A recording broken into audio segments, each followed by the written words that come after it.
안녕하세요 여러분, 도케묵입니다. 다우존스는 0.45% 올랐고 S&P 500은 0.03% 하락했으며 나스닥은 0.52% 빠진 등 횡보하는 장을 어제 보여주었는데요. 지금까지 S&P 500의 흐름을 보면은 저점 대비해서 12.35%나 올랐다는 것을 볼 수 있는 상태입니다. S&P 500은 코로나를 시작으로 해서 114.63%의 랠리를 펼쳐 주었다가 고점 대비해서 15%밖에 빠지지 않았는데요.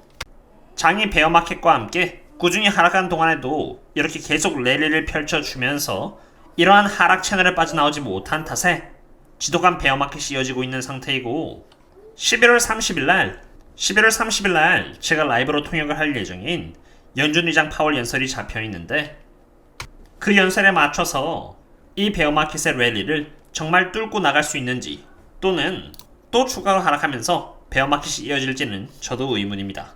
그러나 제가 갖고 있는 데이터를 기반으로 해서 앞으로 일어날 수 있는 가능성 등에 대해서 저희들은 어떻게 대비를 해야 할지 알아보고자 합니다.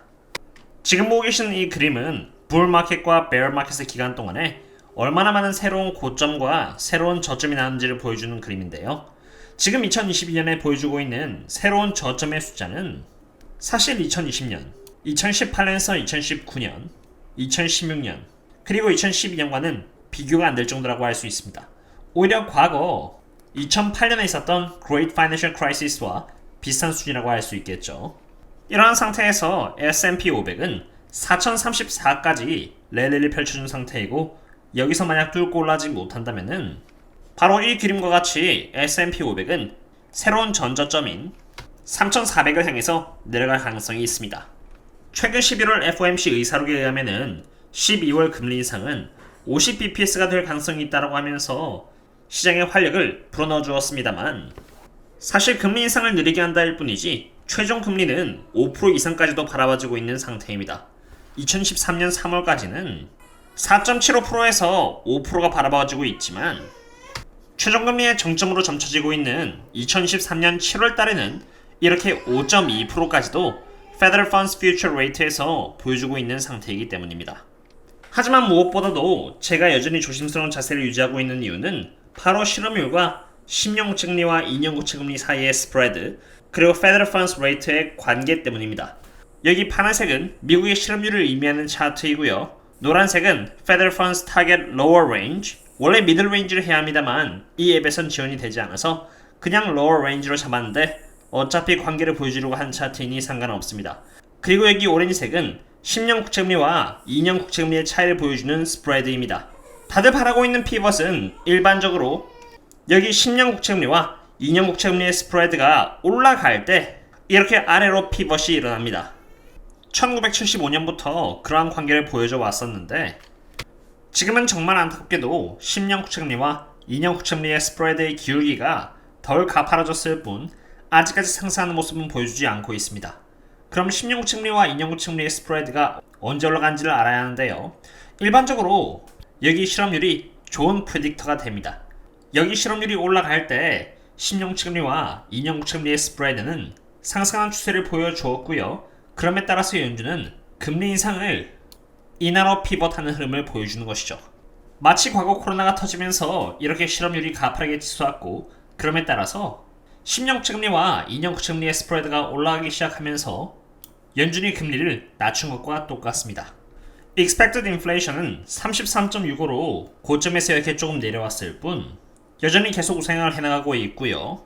단기적으로 랠리를 보여준 S&P 500은 머지않아 정상에 붙기 직전으로 11월 30일 수요일날 연준 의장이 스피치를 준비하고 있으며 VIX 선물은 22.60으로 저항선 여기 241선을 찍기 직전인지라 언제 반등해도 이상하지 않은 상태입니다. 그런 상태에서 S&P 500 Large Cap의 P/Forward Multiple은 17.5로 저평가는 아니며 Fear and Greed Index가 64인 탐욕인 상태로 저라면 특히나 고평가를 대상으로는 조심히 투자를 할 것 같습니다. 참고로 저는 멤버십 분들 대상으로 텔레그램을 운영하고 있는데요. 매크로적으로 참고해야 할 만한 지표들을 매일 제가 관찰하고 있으며 매크로가 아니더라도 저평가를 받기 시작한 좋은 기업들이 나타나면은 그 기업들에 대한 리서치를 공유를 해드리고 제 매매 내역 또한 공유를 해드리는 등 밀접하게 서포트를 해드리고 있습니다. 혹시라도 저희들과 함께 장기 투자를 안전하게 하고 싶으시다면은 언제든지 이 링크를 통해서 조인하신 뒤 커뮤니티에 남겨져 있는 멤버십 전용 글을 통해서 접속해 주시면 되겠습니다. 칼 아이컨이 최근 인터뷰에서 말하기를 Don't fight the Fed라고 말을 했습니다. 그런 것처럼 저라면 적어도 무모하게 고평가 기업에는 투자하지 않을 것 같습니다. 특히나 S&P 500과 깊게 연관이 되어 있는 종목이라면 더더욱 말이죠. 그럼 S&P 500을 구성하고 있는 종목들 중에서도 가장 많이 차지하고 있는 기업들 위주로 보자면은 1등이 애플이고 2등은 마이크로소프트, 3등은 아마존, 4등은 구글, 5등은 Berkshire Hathaway, 6등도 구글이고요. 7등은 유나이티드 헬스그룹, 8등은 테슬라, 9등은 엑소모빌, 10등은 존슨앤존슨, 그리고 11등은 엔비디아, 마지막으로 12등은 JP모건이 있다는 것을 볼 수 있습니다. 그 밑엔 더 많이 있겠죠.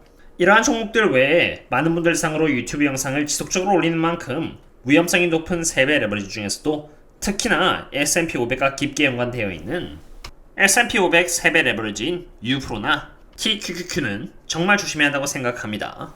베어마켓 속에서도 아무리 3배 레버리지를 대상으로 오를 수밖에 없는 그러한 인사이트를 갖고 있으며 그게 장기적으로 맞다고 하더라도 단기적으로 너무나 변동성이 큰지라 많은 분들 상으로 방송을 할 때 누군가는 반드시 너무나도 큰 피해를 입을 수밖에 없기 때문입니다. 1배를 투자하는 것도 지금과 같은 베어마켓에서는 조심스럽게 기업의 펀더멘탈과 재무상태 그리고 밸류에이션과 미래전망을 하나하나 체크해가면서 투자를 하는데 3배 자체만으로 해도 변동성이 너무나도 크고 아무리 개인적인 선택이라고 하지만 3배는 잘못하면은 회복이 불가능할 정도로 정말 크게 피해를 입을 수 있기 때문입니다.